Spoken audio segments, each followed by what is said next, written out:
I'm reading all this post-summation hearing testimony or summaries of the testimony.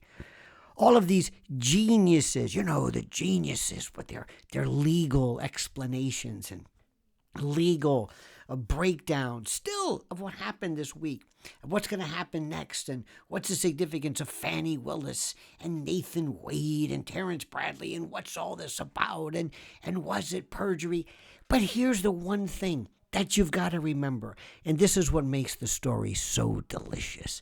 Now listen carefully. Gather round, kiddies. Listen to me. None of this, I say this again, none of this was even necessary. That's the thing you got to understand. Fani Willis was so bloody stupid that she didn't have to lie about any of this stuff. She could have walked into that courtroom, looked that judge in the eye, looked the world in the eye and say, let me tell you something. You see that guy there, Mr. Wade? Yeah, that's mine. I did him. Repeatedly. We were like two wild weasels out of control. And I did it. I did it from 2019 until I kicked him out. And I did it before I hired him. And one more thing. I hired him because I did it. I hired him because he's my boy toy. I hired him specifically because we were a thing. Because we were, you got it? That's exactly why I did it. And he was mind-bogglingly incompetent. There's no doubt about that. He didn't know anything. This guy was doing traffic tickets. That's not why I hired him. I hired him because I could.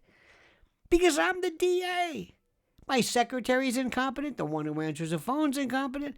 I got incompetent people all over the place. But you know what? To the victor go the spoils, my friend. And my name ain't Victor. And that's the best part. That's a joke there. Ask your parents. But listen to me carefully. She could say this, but she didn't. I'm going to say this again. I want you to understand it, because when you really grasp this, because as I'm watching this still and I'm reading the post-summation reviews, they act like there was a trial on, that there was some law against her having sex with him and hiring him. No, there's nothing against the law. Look, there might have been some ethics problem with it. There might have been something that violates the rules of the road, so to speak, regarding what happens in that office. But that's not against the law. And that's not subject to disqualification. Because I say it again and again and again. The issue of disqualification is, did she do anything to compromise the prosecution of the case? Did she have a stake in the case? And was this apparent conflict? Was it the appearance of conflict or actual conflict? That's it. What difference does it make? It wasn't. It wasn't. The case, as good or bad as it gets regarding racketeering on the part of the president, and by the way, I think the case is stupid, but that's beside the point. There may be something there. Oh, no. There's a lot of people in prison today who were convicted of stupid cases, but, I digress. I'm telling you right now, listen to me very carefully. Listen very carefully. This is bigger than you think, because the boneheaded move of this queen of arrogance was so unnecessary. That's the part which I love. There's two parts about this which I love. That and the testimony of Bradley, Terrence Bradley. I'm going to do a separate, I've got to just devote my time to that one. This is his idiocy is off the charts. What he's about, I have no idea. But I'm going to save that one for later, so stay tuned for that one. But let's go back to Fani. Oh, Fani. Fani thought she could do whatever she wants. Fani doesn't care. Do you remember during A Few Good Men, when he said, you can't handle the truth? He goes, I don't know what kind of joint you're running here, but I'm getting out of here. He thought he could just lie. He goes, you damn right I ordered the code red or whatever it was. He thought he could lie. He thought he could lie because he's Colonel Jessup. And Colonel Jessup can do whatever he wants. He showed no respect, conversance with the rules of law. He hated the court, had contempt for the court and the judge. That's what Fani Willis is. She's Jessup. She's saying basically, I can do whatever I want. How dare you? Do you understand who I am? I'm the anointed one.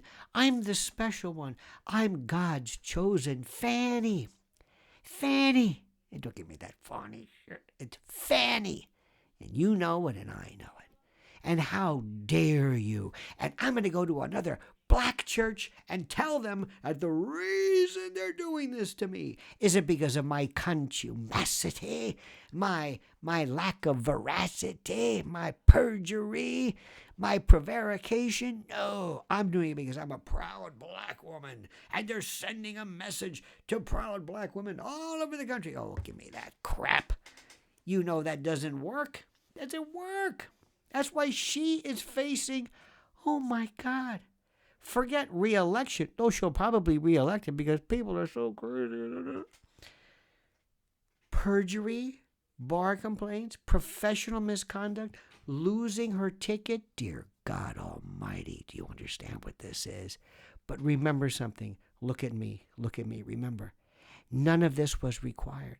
None of this was necessary.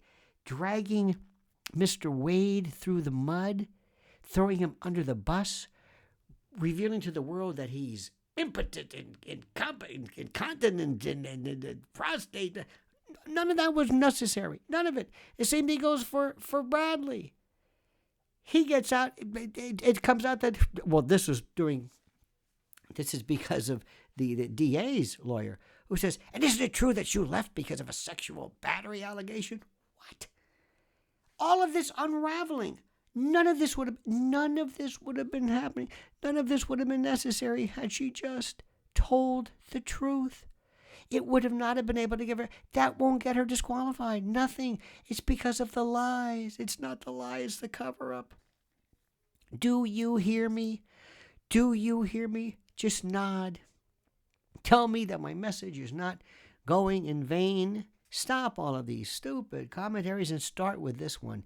None of it was necessary. She brought it on herself.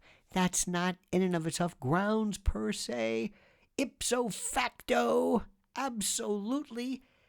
None of it was necessarily the